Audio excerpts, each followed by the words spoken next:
Terima kasih Pak Sekjen, terima kasih Bapak Ibu yang sudah hadir di acara press conference ini. Pertama, sebelum saya melakukan paparan, ingin saya utarakan beberapa hal. Pertama adalah dalam situasi COVID ini, yang terpenting adalah kesehatan dan keselamatan para murid-murid kita, guru-guru kita, dan keluarganya murid-murid kita. Dan prinsip dasar itulah yang kita gunakan. Makanya dalam paparan ini akan terlihat bahwa relaksasi dalam pembukaan sekolah ini dilakukan dengan cara yang paling konservatif yang bisa kita lakukan. Artinya ini merupakan cara terpelan untuk membuka sekolah sehingga keamanan itu diprioritaskan. Berikut bisa masuk paparan.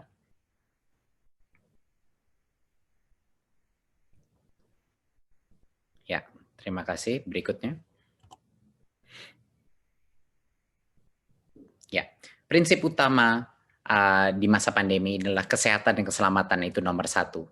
Memang banyak yang dikorbankan dengan adanya sekolah ini belajar dari rumah, banyak yang mungkin tidak kualitas pembelajaran ada yang dikorbankan, dan juga kualitas daripada semua pembelajaran daring pun tidak semuanya sama dan banyak sekali yang mengalami kesulitan. Tetapi di masa pandemi ini, di mana kita masih dalam krisis COVID-19, Kemendikbud mengambil sikap bahwa kesehatan dan keselamatan adalah yang utama. Dan itu akan terlihat dengan strategi kita ke depannya. Berikut. Ya, sekarang kita masuk kepada pendidikan anak usia dini, dasar, dan menengah. Rencana ke depannya. Seperti yang saya telah informasikan sebelumnya, tahun ajaran 2020 dan 2021 itu tidak berubah jadwalnya, tetap saja pada bulan Juli 2020, ya. Tapi jadwal itu tidak berdampak kepada metode apa pembelajaran yang ada, maupun daring ataupun tatap muka. Jadinya kami tidak mengubah kalender pembelajaran. Tetapi kita telah mengambil keputusan di Kemendikbud untuk daerah dengan zona kuning, oranye, dan merah, yaitu zona-zona yang telah didesignasikan oleh gugus tugas yang punya resiko COVID dan penyebaran COVID, itu dilarang saat ini melakukan pembelajaran tatap muka di satuan pendidikan. Jadinya untuk zona-zona yang merah, kuning, dan oranye ini merepresentasikan pada saat ini 94% daripada peserta didik, ya, di pendidikan dini, dasar, dan menengah. 94% daripada peserta didik kita tidak diperkenankan untuk melakukan pembelajaran tatap muka. Jadinya masih belajar dari rumah. Ya. Yang 6%, yaitu yang di zona hijau, itulah yang kami memperbolehkan pemerintah daerah untuk melakukan pembelajaran tatap muka, tetapi dengan protokol yang sangat ketat, yang itu yang akan kita jelaskan. Jadi, saya ulang lagi, bahwa untuk saat ini, karena hanya 6% daripada populasi peserta didik kita yang di zona hijau, hanya mereka lah yang kita berikan persilakan untuk pemerintah daerah mengambil keputusan untuk melakukan sekolah dengan tatap muka. Sisanya yang 94% tidak diperkenankan, dilarang karena mereka masih ada resiko penyebaran COVID. Berikutnya. Jadi bagaimana kriteria kita untuk memulai pembelajaran tatap muka? Tentunya dari seperti yang saya paparkan tadi, hanya pertama harus zona hijau, dan itu penetapannya ada di gugus tugas, dan nanti akan diperjelaskan juga dengan kepala gugus tugas apa yang dimaksudkan zona hijau, kuning, dan oranye. Jadi pertama, kabupaten kota itu harus zona hijau. Kedua, Pemda harus memberikan izin, jadi Pemdanya pun harus setuju. Dan yang ketiga, satuan pendidikan telah memenuhi, yaitu sekolahnya telah memenuhi semua checklist dan yang checklist daripada persiapan pembelajaran tatap muka.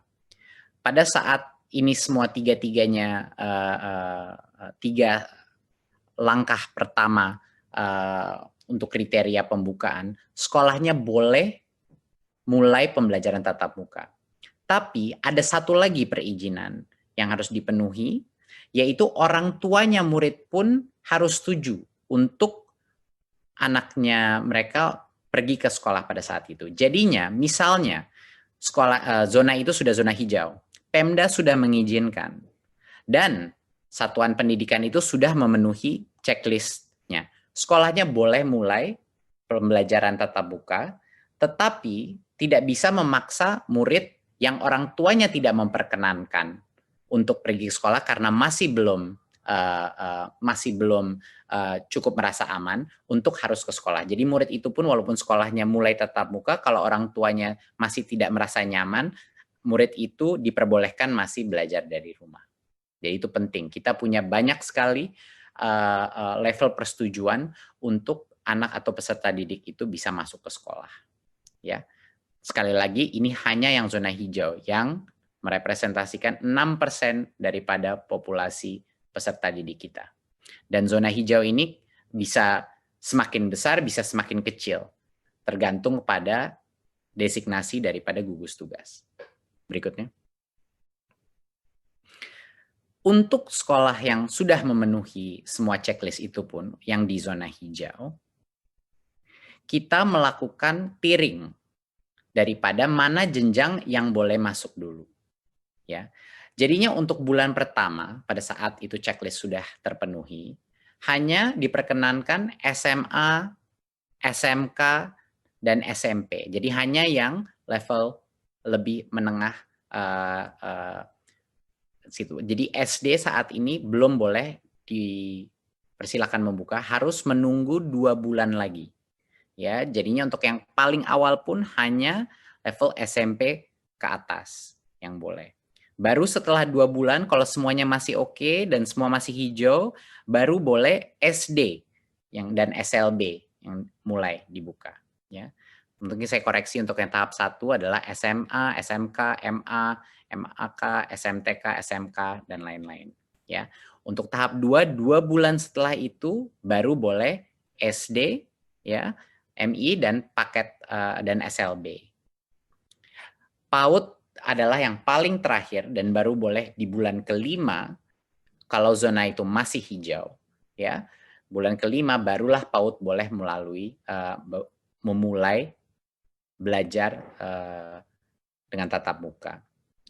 Dan kami telah mendapat berbagai macam masukan dan input dari berbagai macam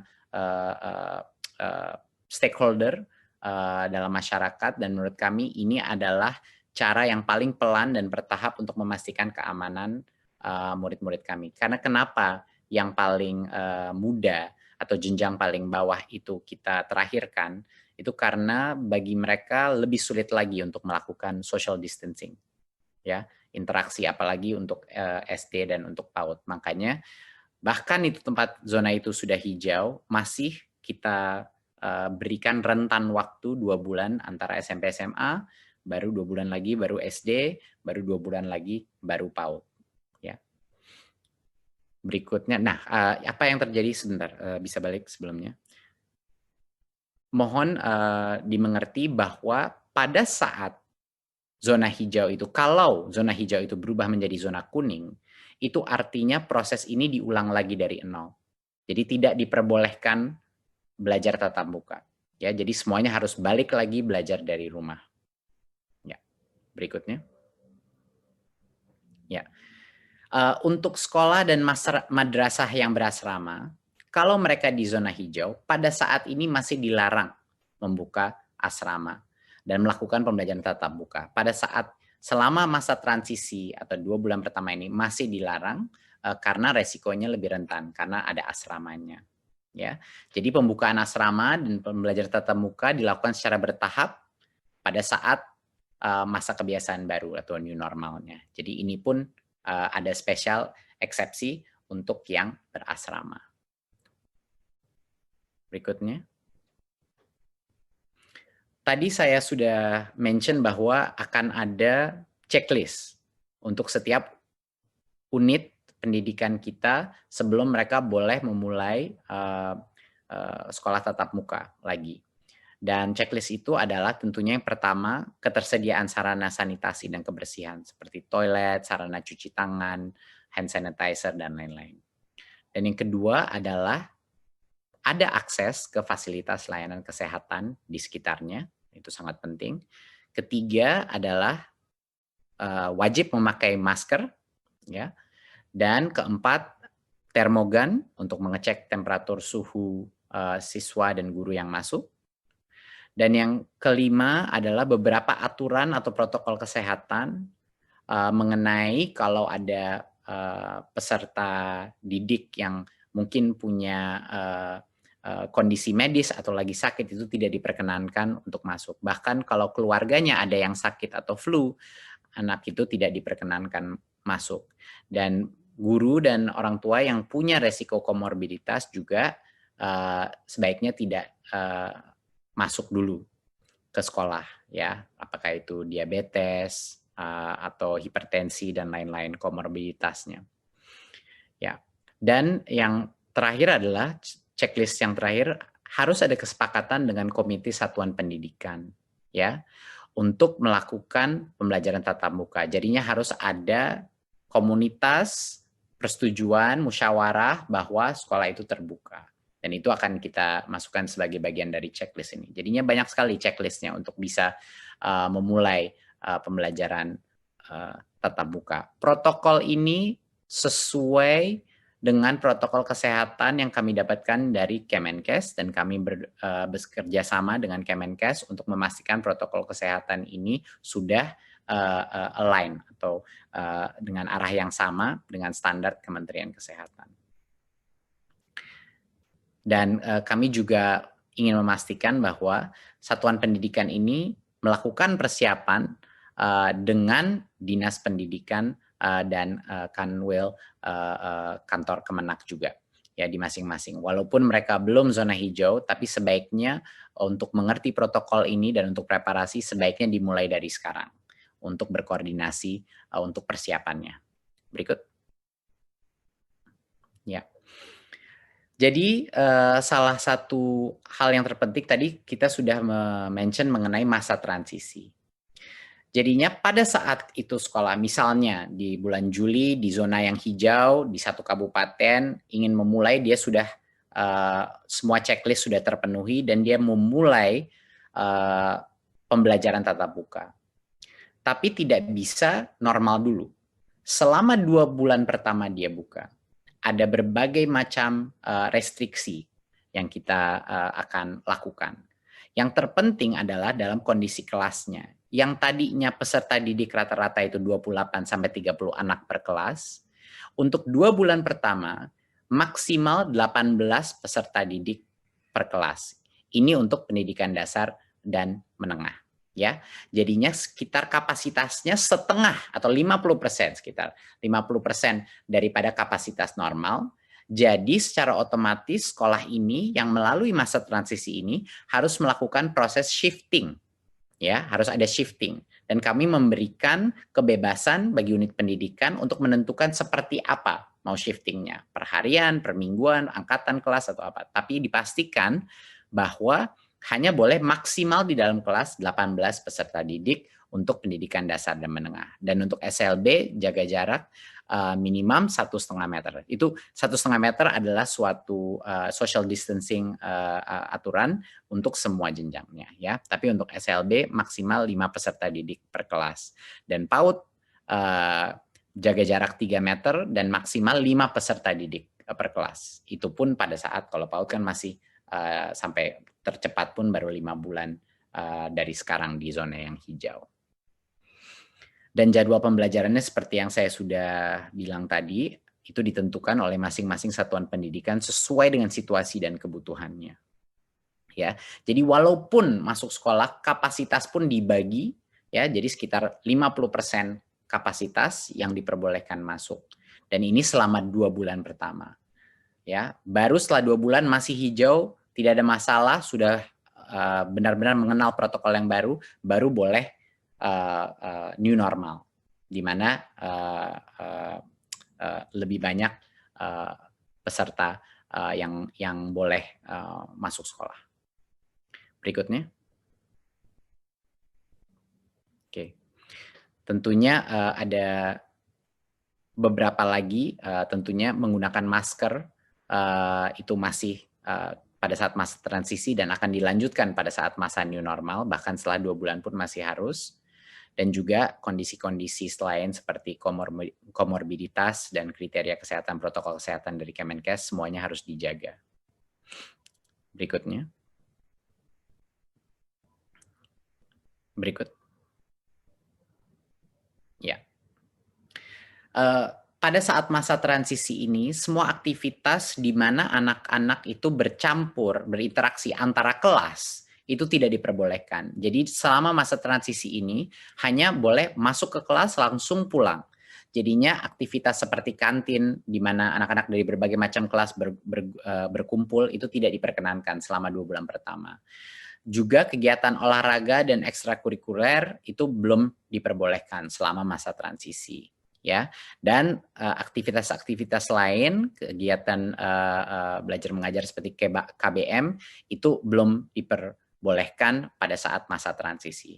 Jadi esensinya adalah prinsipnya apapun aktivitas-aktivitas yang perkumpulan sifatnya atau yang mencampur antara satu kelas dan kelas lain itu belum diperbolehkan dalam masa transisi ini.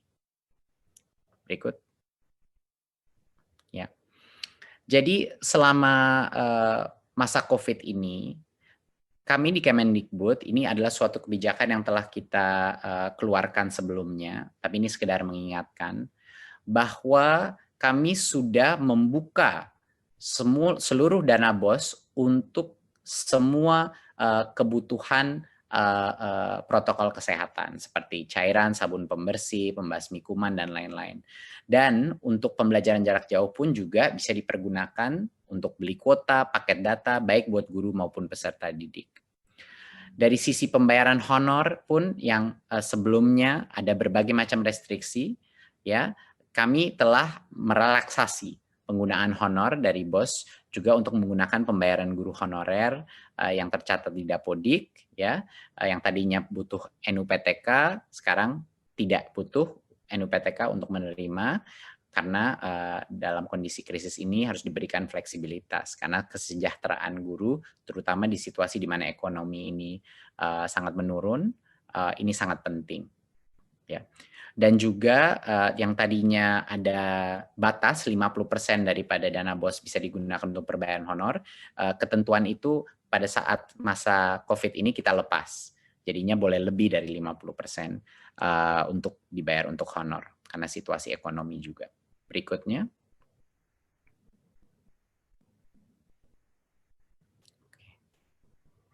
Ya. Ya, BOP PAUD juga sama. Ya, alokasinya bisa digunakan untuk berbagai macam pembelajaran jarak jauh maupun juga untuk protokol kesehatan. Sama juga yang tadinya honor itu hanya untuk transport pendidik, sekarang untuk pembiayaan honor pendidik bisa digunakan BOP PAUD sehingga lebih fleksibel, tidak hanya digunakan untuk transport, biaya transport pendidik. Dan yang sebelumnya persentase penggunaannya disekat-sekat, untuk masa krisis ini tentu besaran persentase per kategori itu dilonggarkan. Jadi tidak ada lagi diberikan sekat-sekat. Jadi sesuai dengan kebutuhan masing-masing PAUD yang ada. Jadi ini sekedar penekanan dari kami bahwa fleksibilitas penggunaan dana BOS itu bisa digunakan untuk melakukan masa transisi ini ya terhadap new normal. Dan itu sudah kita bebaskan bagi masing-masing kepala sekolah untuk menggunakan diskresinya untuk menjaga protokol kesehatan jika mereka sudah di zona hijau. Berikut.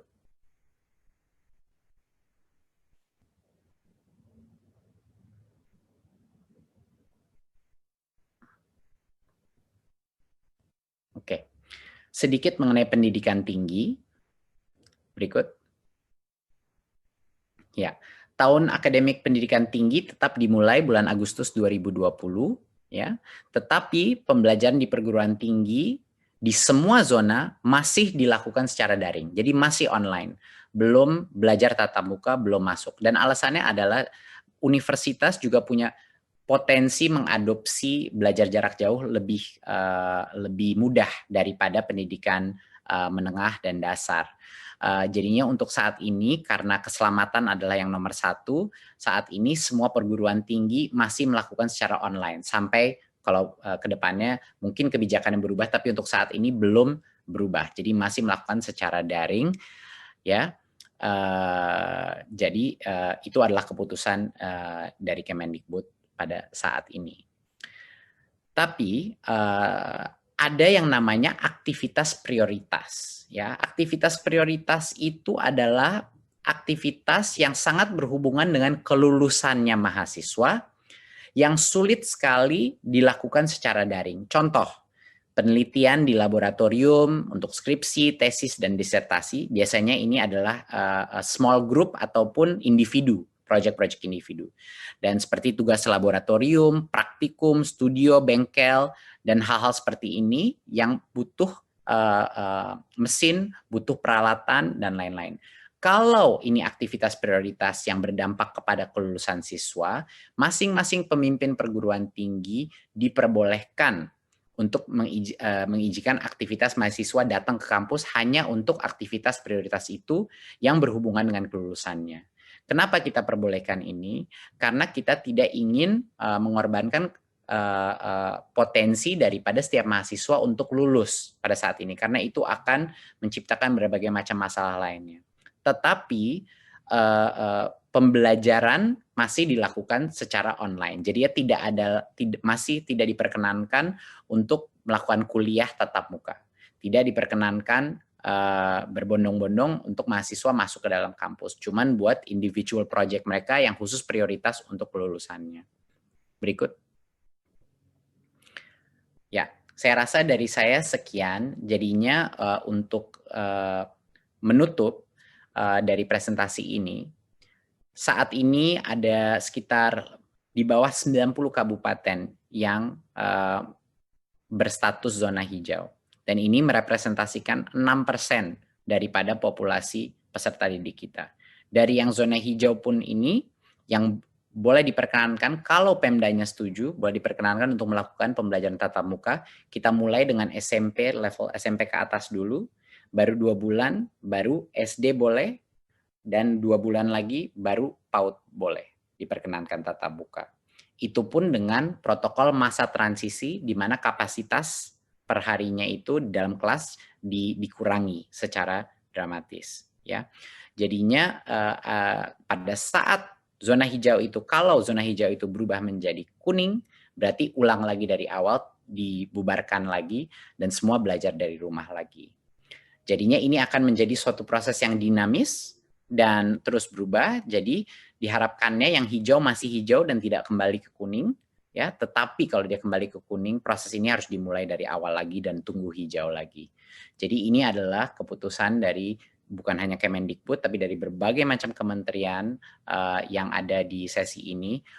Dan menurut kami ini adalah suatu metode relaksasi yang paling konservatif dan paling mengutamakan keselamatan siswa, siswi, guru, dan keluarga peserta didik Indonesia. Terima kasih. Wassalamualaikum warahmatullahi wabarakatuh. Assalamualaikum warahmatullahi wabarakatuh. Terima kasih Mas Menteri atas paparannya yang sangat jelas. Selanjutnya ada 3 pertanyaan untuk Mas Menteri. Beberapa sudah dijelaskan, tapi karena masyarakat memandang ini sangat penting dan mereka sangat hati-hati, ada pertanyaan ini. Yang pertama adalah bagaimana menyikapi kondisi jika di daerah tertentu sekolah sudah diperbolehkan menyelenggarakan pembelajaran tatap muka, namun ada orang tua siswa yang keberatan anaknya masuk sekolah karena takut terpapar corona. Apa kebijakan Kemendikbud dalam hal ini? Silakan, Mas Menteri.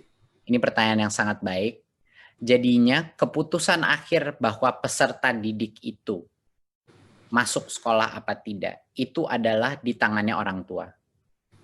Jadi, walaupun sekolah itu membuka untuk pembelajaran tatap muka, Sekolah itu tidak bisa memaksa orang tua untuk yang tidak nyaman untuk anaknya pergi ke sekolah. Jadinya keputusan terakhir itu masih di orang tua. Ya, untuk sekolahnya membuka, keputusannya ada di kepala sekolah, di Pemda, dan kepala sekolahnya pun harus melakukan musyawarah dengan komite sekolah. Tapi setelah itu boleh sekolahnya melakukan tatap muka.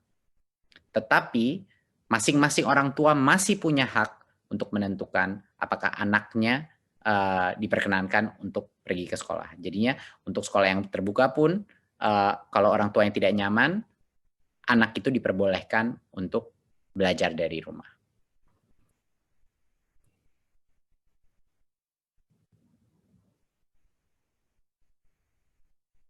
Di daerah zona hijau, apakah ada bantuan ke sekolah-sekolah untuk biaya menyiapkan sarana dan prasarana untuk melaksanakan protokol kesehatan, terutama di daerah yang kondisi perekonomian masyarakatnya menengah ke bawah? Ya. Seperti yang tadi sudah saya jelaskan, kita hampir ada 100% fleksibilitas dana BOS di masing-masing daerah yang bisa dipergunakan untuk mematuhi protokol kesehatan tersebut. Jadi itu sudah dibebaskan, dibikin 100% fleksibel bagi kepala sekolah untuk mengalokasikan dana anggaran BOS. Dan kami juga mengharapkan dari Kemendikbud dan semua pemerintah daerah juga mendukung dari sisi anggarannya untuk mendukung protokol kesehatan ini agar proses belajar tatap muka ini bisa terjadi. Jadi harapan ini adalah suatu inisiatif yang gotong royong antara pusat, daerah, dan berbagai macam lintas kementerian. Masih ada satu pertanyaan lagi, yang ketiga, yaitu banyak orang tua khawatir akan penularan COVID-19 sehingga meminta sekolah dibuka kembali pada bulan Desember 2020. Hal ini dikuatkan dengan rekomendasi Ikatan Dokter Anak Indonesia. Bagaimana tanggapan Kemendikbud? Silakan. Ya, terima kasih. Ini pertanyaan sangat baik. Ya, karena berbagai macam input yang telah kita dapatkan, itulah hasil kebijakan hari ini adalah makanya semakin jenjangnya semakin rendah, semakin jauh waktu pembukaannya. Makanya PAUD itu tercepat adalah mungkin 5 bulan dari sekarang. Itu pun untuk hanya yang zona hijau. Gitu. Jadinya ini benar-benar kami melalui proses karena kita menyadari bahwa protokol social distancing semakin jenjangnya semakin mudah akan semakin sulit untuk mengontrolnya. Bukan cuma buat pemerintah, bahkan di dalam bagi guru pun akan sangat sulit mengontrolnya, terutama buat PAUD ya. SD pun pasti juga tidak mudah. Jadinya kami ingin melakukan ini sepelan mungkin dengan tiering sistem seperti itu. Dan seperti yang sudah saya utarakan sebelumnya, bahkan yang tatap muka pun dengan kapasitas yang sangat di bawah normal. Jadinya semua sekolah yang memulai masa transisi harus melakukan shifting terhadap ini. Jadi harapannya dengan ini paling tidak untuk daerah-daerah di mana zonanya hijau mulai ada pembelajaran new normal yang terjadi, tapi pada saat situasi berubah menjadi lebih negatif itu kembali lagi kepada belajar dari rumah.